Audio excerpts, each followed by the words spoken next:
আসসালামু আলাইকুম। আমরা সবাই জানি একটি গাছ, একটি পাখি, একটি বাচ্চা অথবা একটি দেশ যে কোনো কিছু এটি যত বেশি বয়স বৃদ্ধি পায় তত বেশি ম্যাচিউরড হয়, জিনিসটি তত বেশি পরিপক্ক হয়। আমরা জানি আমাদের এই বাংলাদেশ ১৯৭১ সালে স্বাধীন হয়, অর্থাৎ স্বাধীনতার পরে এই দেশটি প্রায় ৫৪ বছর পেরিয়ে গেছে। কিন্তু এই ৫৪ বছর অনেক লম্বা সময় এটি। কিন্তু এই সময়ের বিবেচনায় আমাদের দেশ কি আসলে যতটা উন্নত হওয়ার কথা ছিল বা দেশটা যেভাবে চলার কথা ছিল, দেশ কি সেভাবে চলতে পারছে? বা যতটুকু উন্নত হওয়ার কথা ছিল ততটুকু উন্নতি কি হইছে? যদি আমরা আমাদের আ মনের বা বিবেক দিয়ে যদি আমরা একটু ভালোভাবে চিন্তা করি, আমাদের বুদ্ধি দিয়ে আমরা যদি একটু চিন্তা করি, তাহলে বলব অবশ্যই না। আমাদের দেশটির যা হওয়ার কথা ছিল বা আজকে যেখানে থাকার কথা ছিল, দেশটি সেখানে নাই বা সে পর্যায়ে নাই। বরং অনেক নিচে বাংলাদেশের অবস্থান।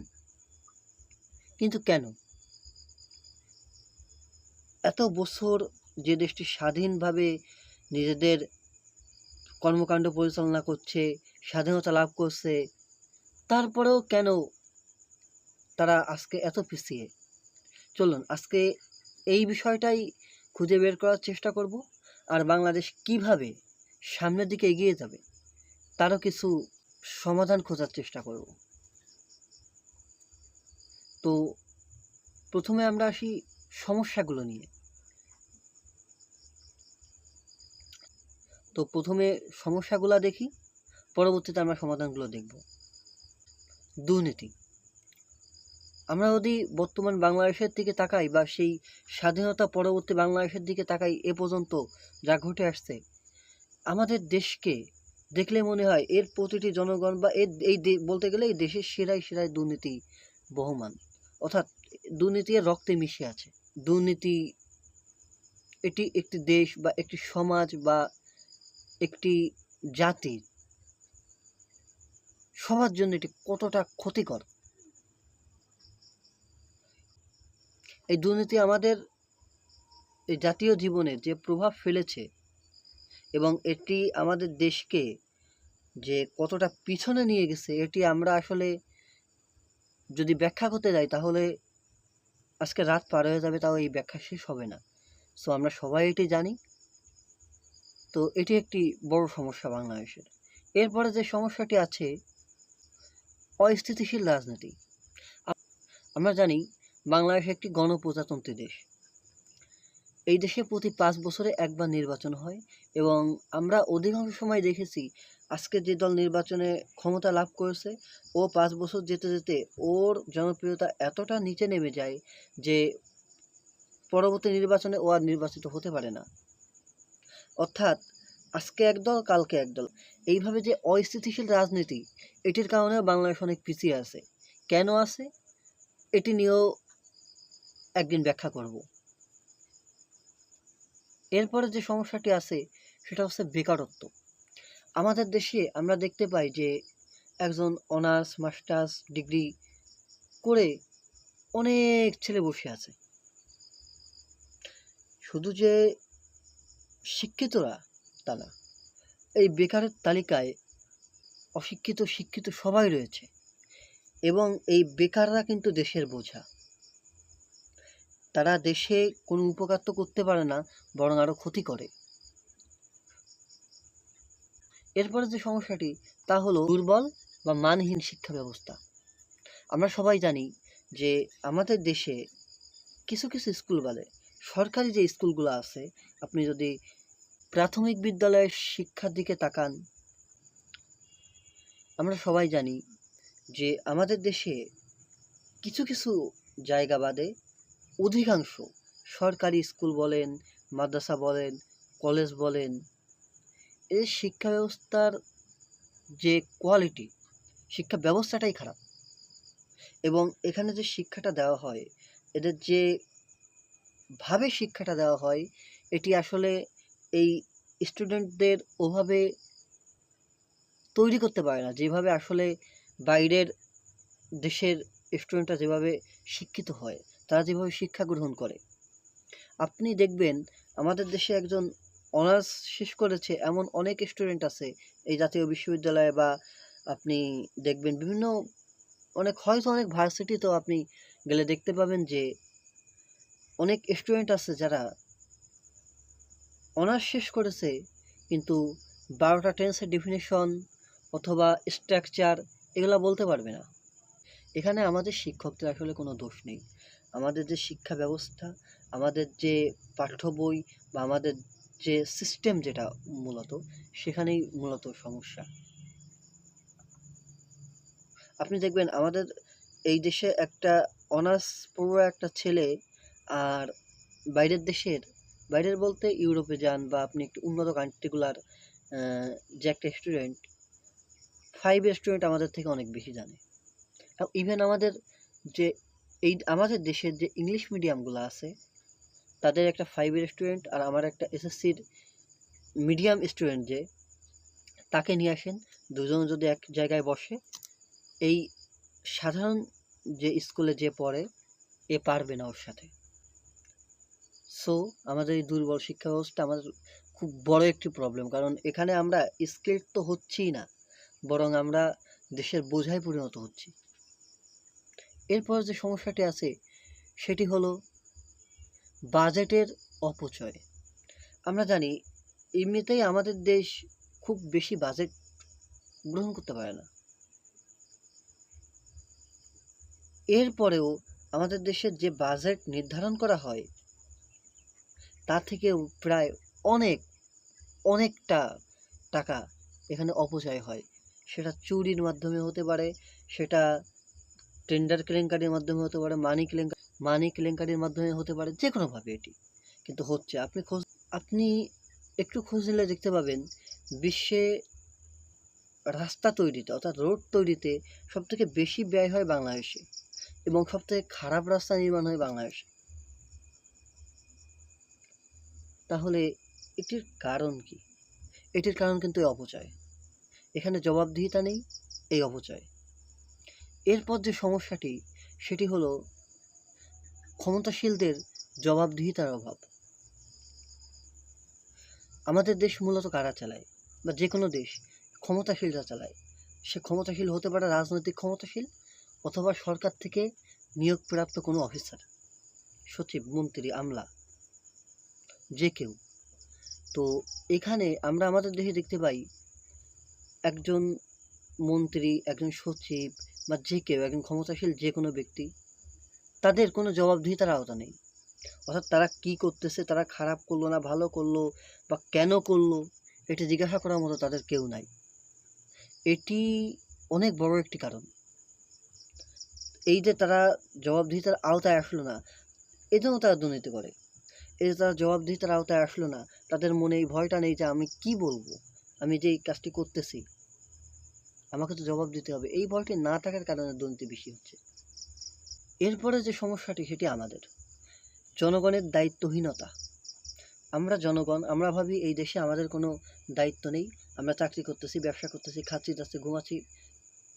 না ভাই, এই দেশটি আমার, এই দেশটি আপনার, এই দেশটি আমাদের করতে হবে। এই মনোভাবটি আমাদের নিজেদের ভিতরে আনতে হবে, তা না হলে কোনো কিছুই সম্ভব না। আমাদের যোগ্য হতে হবে, যোগ্য চেয়ারে বসতে হবে, বা যোগ্য চেয়ারে যারা আছে তাদেরকে আমরা যাতে প্রশ্ন করতে পারি, অন্তত এতটুকু ক্ষমতা আমাদের অর্জন করতে হবে।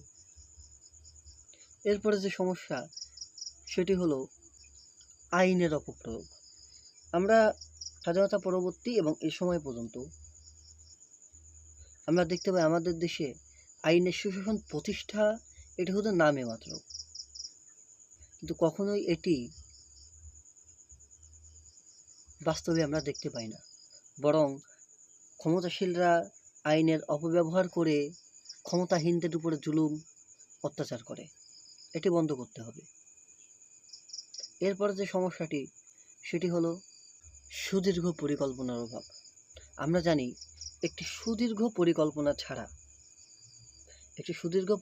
ছাড়া কখনোই একটি দেশ সামনে এগোতে পারে না। যদি আমি আজকে 2025 সালে এখানে বসে একটি পরিকল্পনা গ্রহণ করি যা 50 সালের ভিতরে এই দেশটিকে একটি উন্নত রাষ্ট্রের কাতারে নিয়ে যাব, এবং সেই মাফিক আমি একটি পরিকল্পনা সাজাই। আমার কি করণীয়, কি করা থেকে সরে আসতে হবে সেটি আমি সাজাতে পারি এবং সেই মতো কাজ করতে পারি, তাহলে কিন্তু আমার এই পরিকল্পনাটি বাস্তবায়িত হওয়ার একটি বড় চান্স থাকে। কিন্তু আমার দেশে যারা ক্ষমতাশীল এরা মাত্র 5 বছরের জন্য আসে, ওরা নিজেরা পরিকল্পনা করে, কিন্তু ওরা যখন ক্ষমতা থেকে চলে যায় ওই পরিকল্পনাটি যা বাস্তবায়ন হয় না, যতটুকু কাজ ছিল এ পর্যন্তই থেমে যায়। এর সব থেকে বড় কারণ হলো যে যারা ক্ষমতায় থাকে যে কোনো একটি পরিকল্পনা গ্রহণের সময় এরা একারা নিজেদের মধ্যে একটি আলোচনা করে পরিকল্পনা গ্রহণ করে এবং সেটি বাস্তবায়নের জন্য কাজ শুরু করে। কিন্তু তারা যখন ক্ষমতা থেকে চলে যায় তারা তো অন্য কোনো পার্টি, যারা মনে করেন আজকে যারা ক্ষমতায় আছে ওরা অন্য কাউকে ডাকেনি, অন্য কারো মতামত গ্রহণ করেনি, এরপরে অন্য কেউ আসলে ওই পরিকল্পনাটি আটকে দেয়। এতে কি হয় যে দেশের যে একটি উন্নয়ন প্রকল্প চালু হচ্ছিল সেটি ওখানেই থেমে যায়। দেশের যতগুলো টাকা ওই পরিকল্পনা বাস্তবায়নে যতটুকু খরচ হয়েছে সেটি অপচয় হয়, সময় অপচয় হয়, কিন্তু আসলে কাজের কাজ কিছুই হয় না। তাহলে এই দেশটা কিভাবে এগোবে ভাই? এর কি কোনো সমাধান আছে? হ্যাঁ, সমাধানও আছে। এবার সমাধান নিয়ে একটু আলোচনা করব। প্রথম, দেশপ্রেম। একজন সচেতন নাগরিক থেকে শুরু করে অসচেতন নাগরিক, একজন আমলা, একজন সচিব থেকে শুরু করে দেশের একজন ফকির, সবাইকে দেশপ্রেমিক হতে হবে, দেশকে ভালোবাসতে হবে। এই দেশটি আমার তা মনে করতে হবে। এবং এখানে একজন সচিব থেকে শুরু করে একজন ফকির বা একজন পথচারী, এখানে সবার দেশের প্রতি একটা দায়িত্ব আছে। একজন ভিখারি চাইলেই একটি ময়লা রাস্তায় ফেলতে পারেন না। আমরা সেটি ভিখারি তো দূরের কথা, আমরা অনেক দায়িত্বশীলও আমরা এই কাজটি করি, কিন্তু এটি করা তো ভাই উচিত না। সো দেশপ্রেমিক হতে হবে। 2 নম্বর, বেকার থাকা যাবে না, বেকার কমাতে হবে। প্রতিটা মানুষ, প্রতিটি জনগণ তার অবশ্যই ডিসাইড করা উচিত আমি কি করব। সে যদি লেখাপড়ায় ভালো হয় লেখাপড়া করুক, যদি মনে হয় যে না আমি লেখাপড়ায় তো ভালো না ভাই, তাহলে অন্য কোনো একটা পেশায় স্কিল্ড হোক, হয়ে সে দেশে কাজ করুক অথবা দেশের বাইরে চলে যাক, তাহলে এদেশে বেকার থাকবে না। এবং আপনি খোঁজ নিয়ে দেখবেন বাংলাদেশে প্রচুর সদ্য বেকার আছে, অর্থাৎ দেশে কাজ করার লোক আছে কিন্তু কাজ নাই, কর্মসংস্থান নাই। কর্মসংস্থান কিন্তু তৈরি করতে হবে, এটি সরকারের দায়িত্ব, অথবা এই জনগণগুলোকে স্কিল্ড করে দেশের বাইরে পাঠিয়ে দিন। এরপরে যে বিষয়টি সেটি আইনের সুশাসন প্রতিষ্ঠা। দেশে যদি আইনের সুশাসন প্রতিষ্ঠা হয়, জনগণ থেকে শুরু করে সবার আইনের প্রতি একটি বিশ্বাস থাকে, সবাই ভালো কাজ করতে উদ্বুদ্ধ হয়। আমরা পূর্বে যা দেখে এসেছি, যেই ভালো কাজ করতে গেছে সেই একটা সমস্যায় পড়ছে, তার নামে উল্টো মামলা হয়েছে। তাহলে ভাই ভালো কাজ করবে কেন মানুষ? এটি বন্ধ করতে হবে। আইন সবার জন্য সমান এবং এটি সুশাসন সবার মধ্যে প্রতিষ্ঠা করতে হবে। এটি পাওয়ার অধিকার সবার আছে, এটি বিশ্বাস করতে হবে এবং কাজেও এটি করে দেখাতে হবে। এরপরে যেটি সেটা হলো বাজেটের ন্যায্য ব্যবহার। দেশের বাজেট কম হতে পারে ভাই, কিন্তু সেটি যদি আমরা একটু যোগ্যভাবে বা একটু ভেবেচিন্তে খরচ করি তাহলে আমাদের দেশ এত নিচে থাকে না। এরপরে যেটি সেটি হলো সবাইকে জবাবদিহিতার আওতায় আনতে হবে। তুমি এই কাজটি কেন করলে? সে একজন মন্ত্রী হতে পারে, একজন আমলা হতে পারে, একজন সচিব হতে পারে, অথবা একজন পথের ভিখারি। একটি খারাপ কাজ করলে অবশ্যই তাকে জবাবদিহিতার আওতায় আনতে হবে, সে যেই হোক, কোনো দেখাদেখি নাই। আবার যদি কেউ ভালো কাজ করেন তাদেরকে অ্যাপ্রিসিয়েট করতে হবে, তাদেরকে অভিনন্দন জানাতে হবে। এরপরে বৃহৎ পরিকল্পনাগুলো একসাথে গ্রহণ করতে হবে।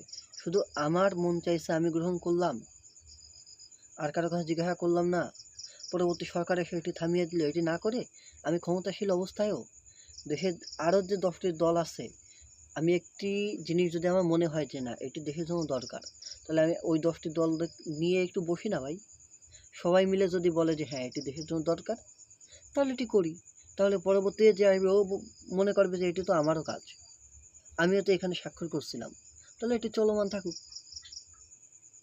তাহলে তো সমস্যা মিটে যায়। এরপরে শিক্ষার মান বৃদ্ধি করতে হবে। এটি নিয়ে একটি পুরো ভিডিও আসবে যে কিভাবে এদেশে বেকারত্ব কমানো যায় এবং এই শিক্ষার মান বৃদ্ধি করার এটি একটি জাদুকরী কৌশল আমার কাছে আছে ভাই। ইনশাল্লাহ ভিডিও আসবে। এরপরে সেটি হলো দীর্ঘমেয়াদী পরিকল্পনা। দেশকে নিয়ে অবশ্যই আজ থেকে 20 বছর পর দেশকে আমি কোথায় দেখতে চাই সেই নিয়ে একটি পরিকল্পনা করতে হবে, সেই মাফিক কাজ করতে হবে। এবং সর্বশেষ আবারও দেশপ্রেম। আমরা যে যত বড়ই হই না কেন ভাই, দেশপ্রেম না থাকলে কোনো কিছুই হবে না। অবশ্যই আমার ভিতরে দেশপ্রেম জাগাতে হবে, এবং শুধু দেশপ্রেম জাগালে হবে না, আমি যদি শুধু একজন দেশপ্রেমিক হই অথচ আমার কোনো পাওয়ার নেই, আমি মাঠে কাজ করি, ঘাটে কাজ করি, ভাই আমার কথা কি শুনবে না? অবশ্যই আমি দেশপ্রেমিক হব, এবং যেই চেয়ারে বসলে আমার কথা মানুষ শুনবে বা আমি এই দেশটাকে পরিচালনা করব, সেই চেয়ারে বসার যোগ্য দেশকে ভালোবাসতে হবে, নিজেদের কাজ করতে হবে, দায়িত্ব পালন করতে হবে, এবং দেশের প্রতিটি মানুষ আমার একটি ভেবে সেবা প্রদান করতে হবে বা তাদের সাথে আচরণ করতে হবে। সো এই ছিল আজকের আলোচনা। তো যদি আলোচনা ভালো লাগে অবশ্যই আমার সাথে থাকবেন। সো যদি কোনো ভুল ভ্রান্তি মনে হয় অবশ্যই ক্ষমা করবেন, যেহেতু আমি নতুন। আর আশা করি আমার কোনো ইনফরমেশনে ভুল নেই, তারপরেও যদি ভুল থাকে অবশ্যই আমাকে শুধরে দেওয়ার চেষ্টা করবেন, এবং পরবর্তীতেও আমি এরকম অনেক সমস্যা এবং সমাধান নিয়ে কথা বলবো ইনশাল্লাহ। সো ততক্ষণ নিজের খেয়াল রাখবেন, ভালো থাকবেন। আসসালামু আলাইকুম।